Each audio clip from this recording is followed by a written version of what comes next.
Hello friends, today in this lecture we are going to learn about equity shares, preference shares and debentures.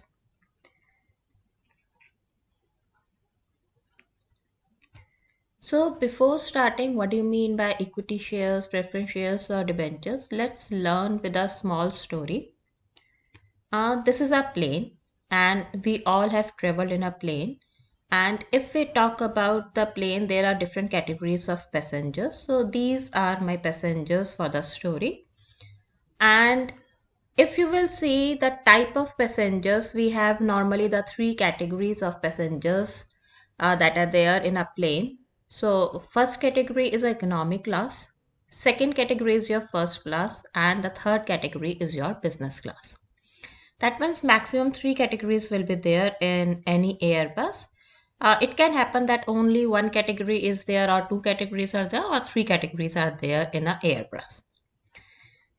And this is the pilot of my Airbus, and my plane is moving from India till China.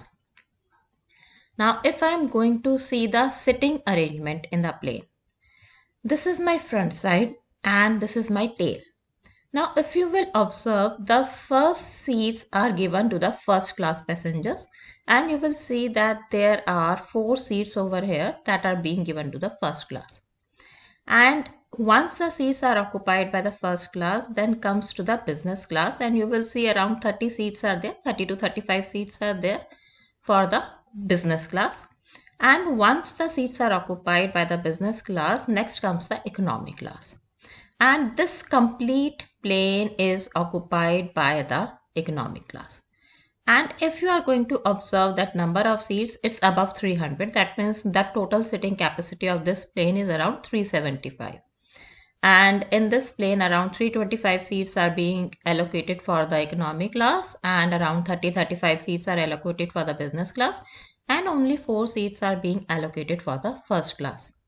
Now, if you have observed that only the least number of seats are given for the first class, less number of seats are there for the business class, and maximum number of seats are there for the economy class. Now, let's come back to our example. So in this example also, these are my passengers, and you will observe that I have taken that less number of seats, that least number of passengers are there for the first class, and less number of passengers, that means I have taken only 2 passengers for the business class, and maximum number of passengers are there in the economy class. Now if you will observe the charges for the tickets that you have to purchase, the maximum charges are there for the first class, less charges are there for the business class if we are going to compare the charges for the first class, and the least charges are for the economy class. That means we can say that the charges for the economy class is the cheapest one among all the 3 categories. And if you will talk about the facilities that are being provided to these 3 categories, are that since the first class is giving the maximum number of price for the ticket, so they will be getting the maximum number of facilities. And if we talk about the business class, they will get the facilities, but not as much as the first class is getting. But they will get the facilities somewhat about less than the first class, but more than the economy class. And the economy class will get the least facility. Okay, now if we have already discussed about the sitting capacity of the plane, if you will observe that maximum seats are being occupied by the economy class. So if we are saying that maximum number of seats are being occupied by the economy class, that means maximum number of revenue that is being generated by the plane is by selling the tickets to the economy class. And least revenue will be generated by selling the tickets to the first class. And if we talk about the cost structure, that means the cost which is utilized for the plane is your fuel, your charges, your salaries paid to the air hostesses or to the pilots, and this will be your fixed cost. And the variable cost, if you are talking about the variable cost, the cost will be the food supplied to the passengers or any other amenities which is being provided to the passengers. Now, since the fixed cost is more than the variable cost, and even if the, let's say, 50% seats are being occupied, or we can say 50% seats are being sold, plane will take off from one destination and reach to the another destination, cost will be same. Cost is not going to decrease because there is a fixed cost over there. Now have you ever imagined that the complete plane, in the plane, all the seats are allocated only for the first class? That means there is no seat for the business class or there is no seat for the economy class. If this happens, that means if all the seats are being allocated only for the first class, I don't think that you will be able to sell the complete seats ticket. It can happen that only 20% seats are being sold, or maybe 30 to 40% seats are being sold, because the first class ticket is the most expensive one. And you cannot say that in the whole world that everyone is on the high income bracket, so everyone is going to able to purchase the first class ticket. And this is also sure that whether you are purchasing the first class ticket, business class ticket, or the economy class ticket, each and every passenger will reach the same destination. There will not be the partiality that since you have purchased the economy class ticket, so you will reach later and the business class and first class will reach first. So that means only the sitting arrangement there, everyone will the plane will take off from the starting point, and if the plane will reach to the destination point, and all the passengers will reach at the same time. Only the facilities will be different. Okay, so now as I have discussed that my plane is moving from India till China, and suppose there is some problem, or I can say that the engine catches the fire over there in the Airbus. There's some problem and the pilot wants to save all its passengers. So if you will see that there are life jackets in the plane. So over here the plane is having the parachutes. But the problem is that if the plane is having the sitting capacity, as I have discussed, for 375 passengers, the pilot does not have this much of parachutes. So now the question is what the pilot is going to do. His responsibility is to save each and every passengers, but due to the lack of the parachutes, he cannot provide the parachutes to all the passengers. So since the first class passenger, the person who has purchased a ticket for the first class, he has paid the amount, so the first preference will be given to him. So that means whatever parachutes will be there, we are going to provide the person who has purchased a ticket for the first class. If some parachutes are left after providing him, we are going to provide to the business class. And after distributing the parachutes to the first class and the business class, if still some parachutes are left, we are going to provide it to the economy class. That means first preference is given to the first class, second preference is given to the business class, and third preference is given to the economy class. Now, if the pilot has distributed the parachutes to all the three categories of the passengers, does the distribution of parachutes gives you the guarantee that every passenger will have the safe landing? No. Parachutes does not gives you the guarantee that each and every passenger will have a safe landing. It just gives them the satisfaction that they are holding the parachute, they will be landing safe on the earth, but guarantee is not there. And the person who has not received the parachutes, they will think that we are sure we are going to die since we are not having the parachute. They don't have a satisfaction over there because they are not having the parachutes. So I can say that risk is there to all categories of passengers. The risk of their life is there. They can have a safe landing or they can die over there. But the only thing is that since the first class passengers are holding the parachutes, so they have the least risk. Risk is there, but the least risk is there. They are satisfied that we are having the parachute, so we might have the safe landing. But it's not a guarantee. Similarly, the business class is also having the parachutes, so they will have the less risk because they are getting the parachutes after the parachutes are being distributed to the first class. So risk is also there in their life, but the less risk is there as compared to first class.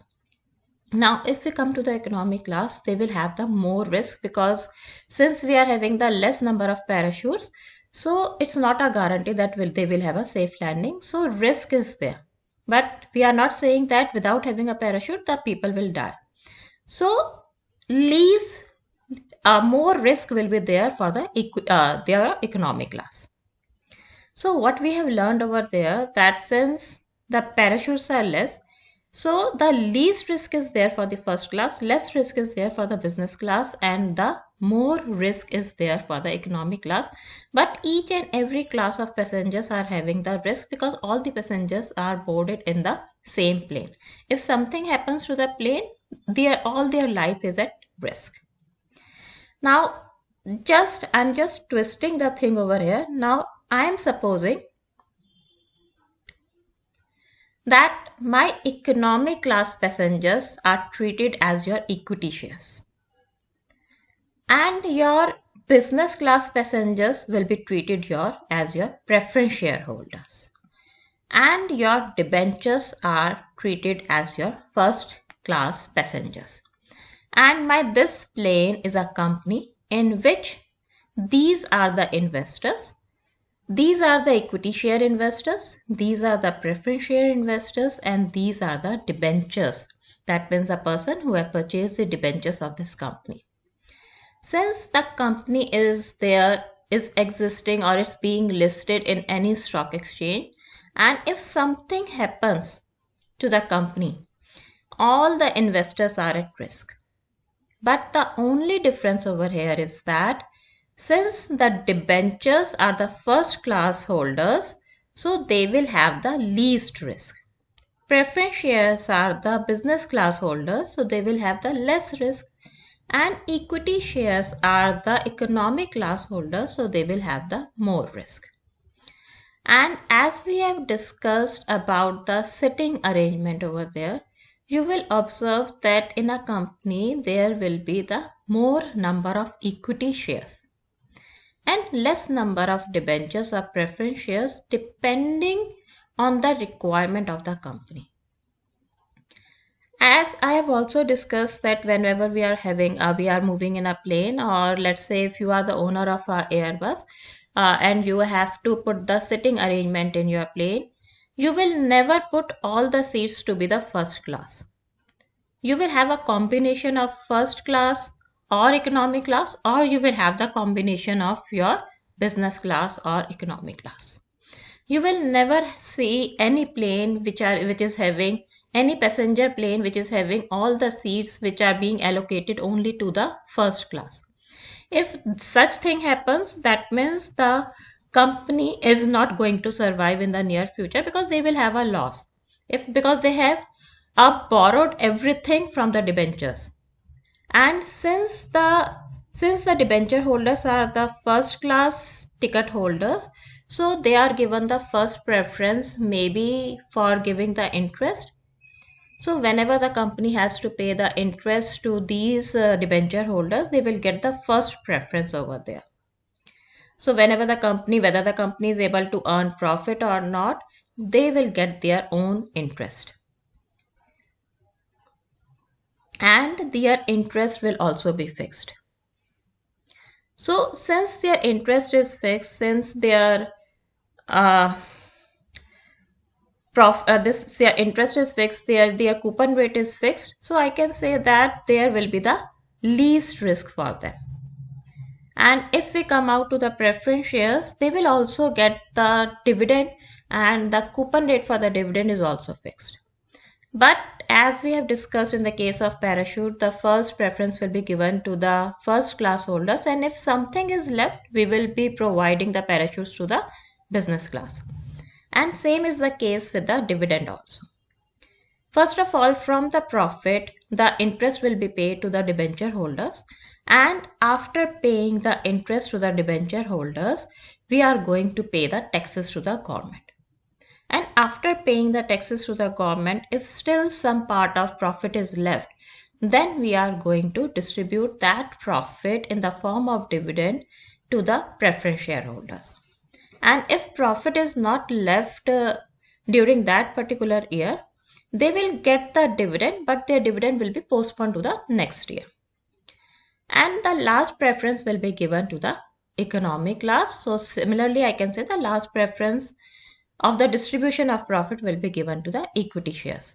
If after distributing the profit to the debenture holders in the form of interest, to the government in the form of taxes, and the dividend in the form of preference shares is given to them, is distributed to them, and after distributing all the three categories of people, if still some profit is left, then it belongs to the equity shareholders. Since that profit belongs to the equity shareholders, but it does not give them the guarantee that whatever profit is left is being distributed to these equity shareholders as a dividend. Company can also keep the profits as a part of their retained earnings so that they can use that part of profit in the near future. So whatever we have learned over here with this story is that you will never find any company which will be having the complete amount which is being borrowed and the company has not invested any amount of their own. So you will not find any plane where all the first class tickets will be there. Similarly, you will not find any company where 100% debentures will be there. You can find the plane where the complete seats are there for the economic class. Similarly, you can find the companies where 100% equity will be there. You can find the companies where all the three categories, your debentures are there, preference shares are there, and the equity shares are there. Or you can find the companies with the combination of debentures and equity, or you can find the company with the combination of your preference shares and equity. One thing more, we have also learned about the debt equity ratio. And as per the rule, the debt equity ratio says that your ideal debt equity ratio is 2:1. Which says that if a company has their capital structure, that means company has to borrow the money from the general public and they are borrowing the money in the form of debentures and equity shares, their borrowings should be twice the borrowings from the equity shares. That means if they have taken one part of their capital structure from the equity shares, so they can borrow 2 parts from the debentures. That means 2/3 of the money borrowed can be through debentures and 1/3 of the money borrowed can be from equity shares. But it cannot be 100% from debentures and 0% from equity, but it can be 100% from equity and 0% from debentures. Plus, since the equity shareholders are large in numbers, so they will be treated as an owner of the company, because owner has a right that if profit is there, profit will be distributed to the owner, and if the loss is there, loss is to be borne by the owner. And the same case with the equity shares. If after distributing all the part, that means after distributing interest, tax and dividend to the preference shareholders, if something is left, equity shareholders will get the profit. And if after distributing all the three categories, if nothing is left, equity shareholders are not going to get anything. So they will be treated as the owners because they bear the losses also and they bear the profit also. So that's all from my side, from what do you mean by equity shares, debentures and preference shares. Hope you have liked it. Thank you.